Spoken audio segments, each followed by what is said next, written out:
எல்லாருக்கும் வணக்கம். இன்றைக்கி நம்ம ஒரு சூப்பரான ஒரு ரெசிபி தாங்க பார்க்க போகிறோம். என்னென்னு பார்க்கலாமா? வாங்க. ஆக்சுவலி பார்த்திங்கன்னா நம்ம எல்லா வீட்லேயும் சமோசா ஷீட்ஸ் இருக்கும் சமோசா செய்கிறதுக்காக. ஸோ அந்த மாதிரி சமோசா ஷீட்ஸ்லாம் நம்ம லைட்டாக ஓப்பன் பண்ணாலே ட்ரை ஆகிடும் ஃப்ரிட்ஜில் வச்சு. அண்ட் இதெல்லாம் தானாக உடஞ்சிருச்சு. இப்படி ஒரு ஷேப்லேயும் அதுக்கப்புறம் இப்படி ஒரு ஷேப்லேயும் இப்படி கிராக் ஆகிடுச்சு. ஸோ இப்படி கிராக் ஆனிச்சுன்னா நம்மளால் சமோசாஸ்லாம் செய்ய முடியாது.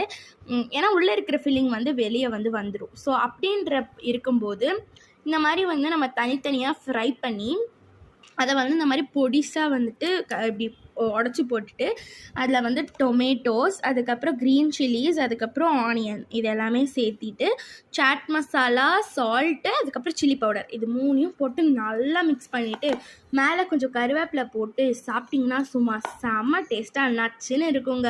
இதை வீட்டில் ட்ரை பண்ணிவிட்டு எப்படி